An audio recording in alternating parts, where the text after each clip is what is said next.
be fetish too.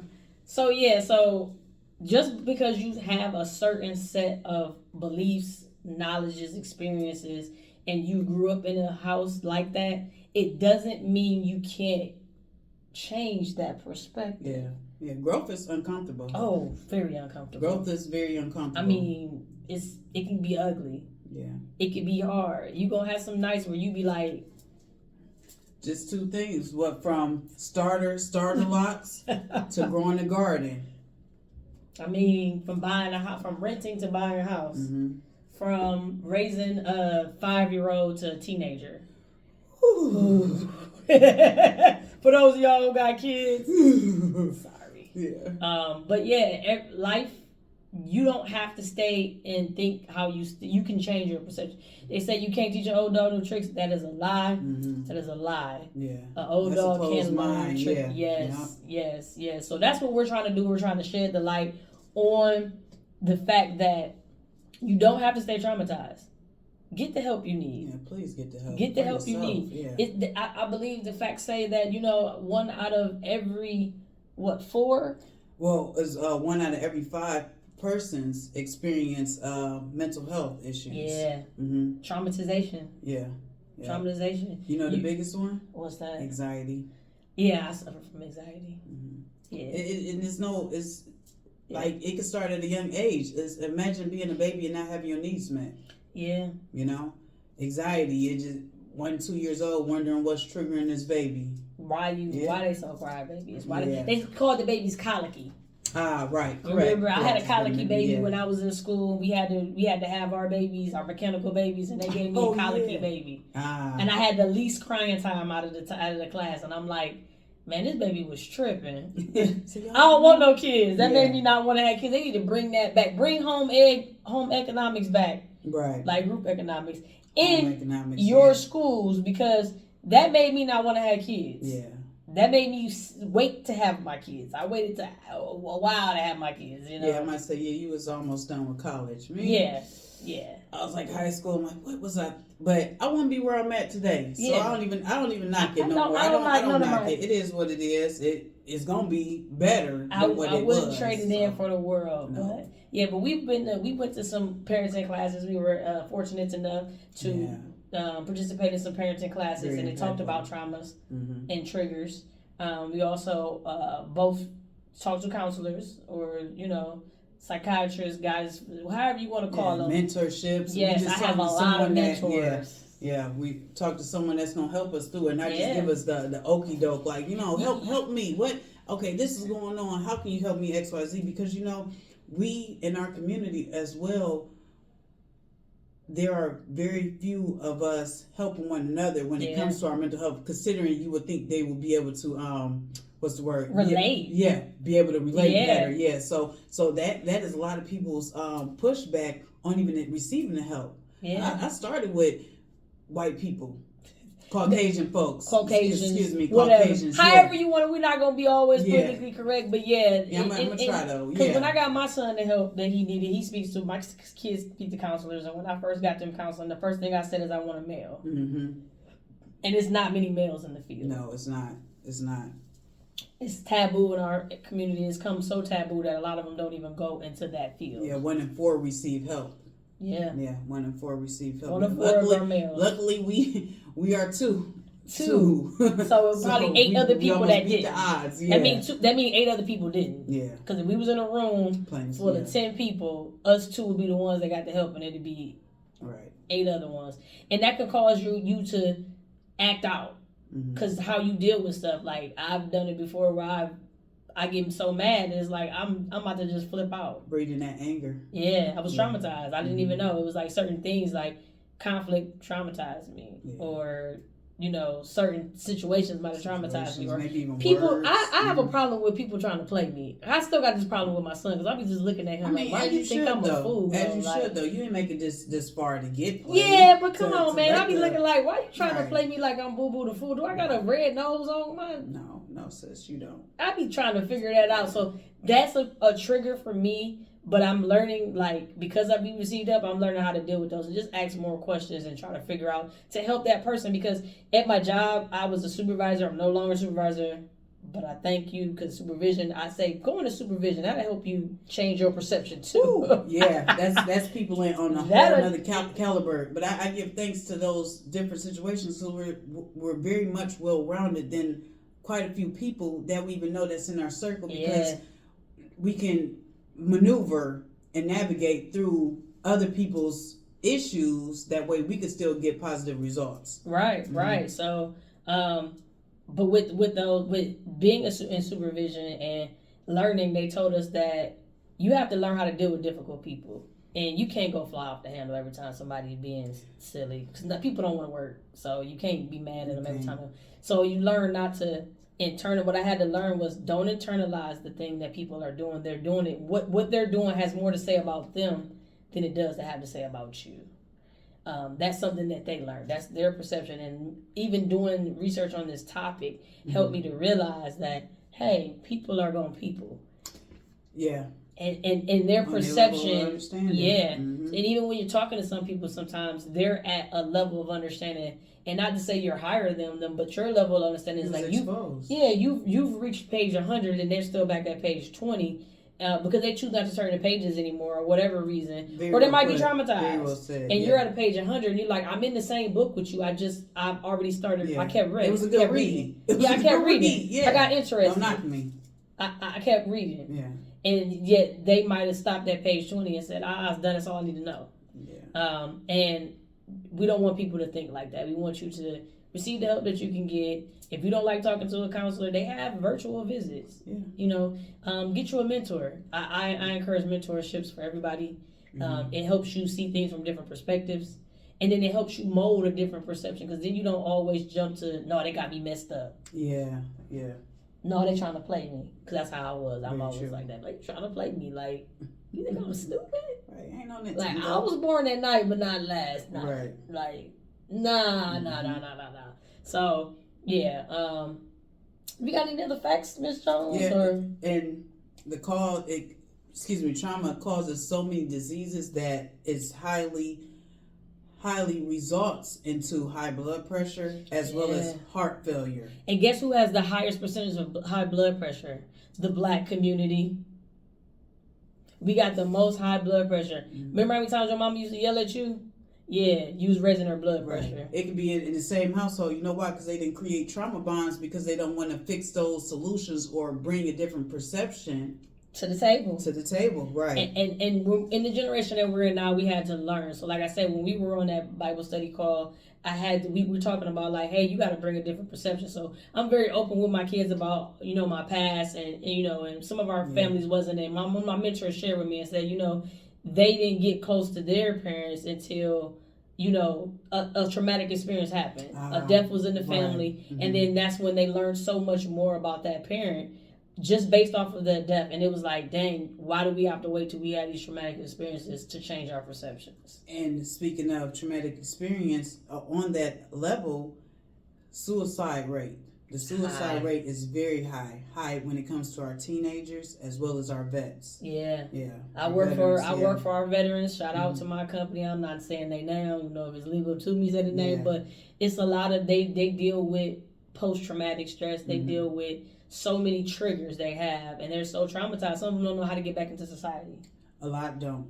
Yeah. A lot don't know how to integrate themselves in society. Along with that, do we have any more facts and figures, Ms. Jones? And just to tie it up, it would be in regards to incarceration. Incarceration, we put those people aside. They're in their own community, still being perceived, still being transformed into something else. They can go in there not being murdered, bad rap sheet, but that is a very high. That 3 out of 5 are treated while incarcerated. Right. And it just stems from different addictions, as well as substance abuse problems. Addictions could be from a shopaholic all the way to a gambler.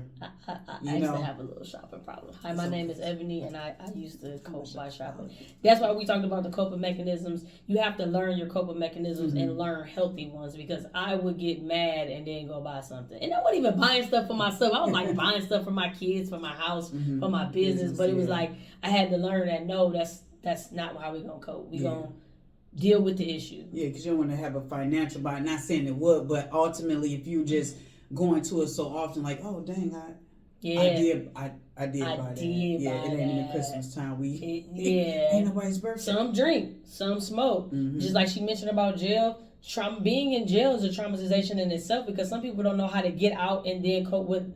Some people been in there so long, substance abuse. They don't even know how to get back out and like cope with society. Right. So they do the same things that they did before they went in, and they never learn how to cope with what they dealt with, and they just end up going back. And it's like some of them are like that's where they live. Yeah. And that's not good. And some go back because that's the only way they know. You're going to get institutionalized some way, shape, or form. You're either going to get it through the school, you're going to get it through the military, you're going to get it through jail, you're going to get it through your house, you're going to get it through your religion. Somehow you're going to institutionalize yourself. Yeah. You get to choose. Yeah, you do get to choose. You get to choose. You're going to be institutionalized. You get to choose. Because you can always learn new tricks. You can go take yourself and get some classes. We in the age of the know. Man, you can watch YouTube. Ain't no one world. You watching YouTube now. Right. Keep scrolling. We gonna be under the good stuff. Not the wild out videos. That's all good. That might be a coping mechanism, but it's research, learn. Learn some real ways on how to help yourself. But like we said, you're experiencing your beliefs in your environment, and if you keep putting yourself in environments where all you watch is things that are not the best, that's what you're gonna put out.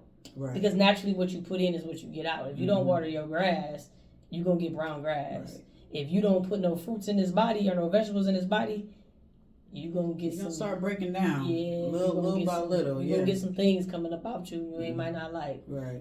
So beyond the belly, the belly, you might get some, like she said, diabetes, high blood pressure.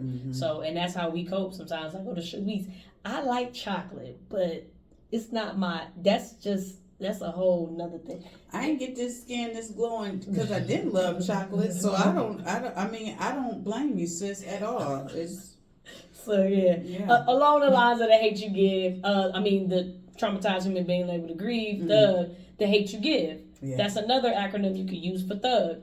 And it kind of ties in. I don't know if you ever read the book. You ever read the book or I've seen the movie, but didn't read the book. Yeah. So in the book, it was published in 2018. It's a drama crime movie, and it's basically it's a coming to age, I would say, for our children movie, and it's about police brutality, what we see and know, and then it also brings up the concept of code switching. So in here there was a girl named Star, and the novel's by Angie Thomas. It's about 423 pages. It came out in 2017. They didn't make the movie about it, and she kind of tied in there's a character named Star, and then she has a friend named Khalil. Star goes to a predominantly a prestigious school, so she has a lot of Caucasian friends and a lot of Caucasians. She's in a private school. Her parents, they live in the hood, but her parents sent her to a private school. Yeah. So she has this friend that grew up in the neighborhood with her, and Khalil, and they watched one of their friends be murdered when they was 7 years old. And then she's in a car with Khalil, and he's playing Tupac in the car, and she why you like this old stuff? This stuff my dad listened to, and he man, you gotta listen to the music, the lyrics. Mm-hmm. And then there, Thug, what Tupac broke Thug down to say is the hate you give these little kids creates these monsters that you have today. Yeah. So he was basically trying to tell society, Tupac was deep. That's one of my favorites, and he was just basically saying that the hate that you're giving people is creating the traumatizations that you're getting. Right. It's stemming from what you're giving everybody. Mm-hmm. And it's just, it talks about the connection between poverty, violence, drugs, and just, it's a vicious cycle. And then in that movie, she watches her friend get gunned down in front of her. And so that's a traumatization right there. And on top of that, she has to figure out, because she's from the hood, it's don't tell. Right. But at the same time, it's no snitching. But at the same time, it's okay, she goes to this white school, and even in there, she has a white boyfriend. So she don't want to tell her dad, because her dad pro-black, and he black this, black that. The mom knows that he has a white boyfriend, but she doesn't even tell him. She's so traumatized, she doesn't tell him what she goes through in her neighborhood. So when he shows up at her house, the dad a cop, or am I wrong? No, the dad wasn't a cop, but the friend was shot by a cop. The uncle's a cop. The uncle's a cop. Okay. Common played the uncle. Hey, Common. Okay. But Common played the uncle, and he was a cop. Mm-hmm. And it was more he was trying to tell her he got to go out there and defend himself every day, and he was kind of advocating for the cop. Whereas opposed to the dad was like, that's wrong. These are black boys. Mm-hmm. So it was like a lot of things that she had to really figure out in her life and figure out, am I going to snitch? Am I going to tell on the drug dealer in my neighborhood? Am I going to tell on this cop that killed my friend? It's like a trickle down effect. Yeah. Once you do that, right. You don't and she had a lot of code switching going on. Can we touch more on code switching? We sure can. Yeah, code switching is just being able to adapt to your different environments and situations. And in order to be a good code switcher, you kind of put yourself out in certain situations. Not bad at all, but the good or bad situation, it does help with your code switching, so you know how to be able to adapt right away or prevent something. Yeah, and code switching doesn't necessarily have to be black and white. Code switching could be just as simple as when I go to work. Proper and improper. Right. Mm-hmm. If I go to work, I'm going to be dressed in business casual attire. Mm-hmm. As you can see me today, I have a t-shirt and some jeans on. You can't see my bottoms, but I got jeans on. Mm-hmm. So I wouldn't wear this to work unless it was a Friday. Right. And the code switching part of that is I'm going to dress for success and dress to a way that I want to present myself as. I want to present myself like, hey, I'm somebody. And people will respect you more the way you dress. If you see somebody with a suit walking down the street, you're going to respect them more than somebody that got saggy jeans on and a white beater on. 100%. And that's just a part of the code switching too. Code switching can be just, hey, when you go to when I'm at work, I'm not gonna cuss, but then when I'm at home, I cuss like a sailor. That's code switching. That's code switching. Yeah. It could be something as simple as you go like we said, we both went to Twinsburg. Shout out T-Bird Tigers. Mm-hmm. We went to Twinsburg, but we didn't live in Twinsburg all of our lives. Right. So it would be so simple as she going back to Kansas, me going back on St. Clair, and then me going to Twinsburg. So we know how to adapt to situations. So I can go down on the hood and be okay. Right. But I can also go to Twinsburg and then go speak in the boardroom and be like, But the streetlights almost meant one thing in one place and a totally different thing in another place. I want to get home before the streetlights. Come on, y'all ain't got to worry about me, mama. Yeah, Yeah. So code switching is a big thing in our environment, and some of us we like, nah, that's not right or that's not dumb. No snitching, snitches get stitches, and all that other stuff. Whereas opposed to that's your perception. Yeah.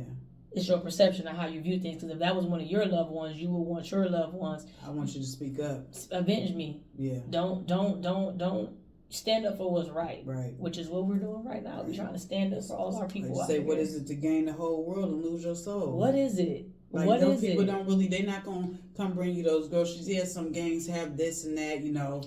And man, I got so many family members that passed away, and I don't see their friends coming to help their kids. Mm-hmm. I don't see them picking them. Now, I do have some that do, but then we have some that don't. I don't see nobody coming picking up the kids, checking on them, making sure that they school events, Father's Walk. I don't see that stuff with them. And the thing is, we so worried and focused about the code switching that we're not looking at the bigger picture because our perceptions. Mm-hmm. So once you change that perception, it opens up a whole new world of your lifestyle and the way you think and the way you do things. So don't become your own victim. Nah, that's not good. Growth is hard. Keep growing. It's a hard process. Yeah. It's gonna be some nights that you're gonna be like, you ain't even gonna like yourself some nights. Right. Questioning what not. But okay. Oh. Like, who am I? Yeah. We talked about identity crises at church and on Bible study, and they was just talking, like I said, when we talked about code switching and in the age of the know, like, you hiding from your kids and hiding things from people doesn't help you grow. No. It only prolongs your growth. Right, because if they find out, they're going to find out, and not the way that you really want your kids to know. You might be affecting them, because if you were alcoholic and you never tell them you're alcoholic, that's a trait that they can have in them. Yeah. That's something hereditary. Right. Like, you got to watch that. Just having ADHD. I got a child that has ADHD, and the thing is, nobody talked about that when we was younger. I was talking about it with my cousin, and she's like, nobody even really talked about that when we were in our younger part of our parenting. Was this a big thing? A big thing, right. It was a stigma, like, he just different. Right. Or, you kept that deformed or that disabled person in the house, and you just didn't talk about it.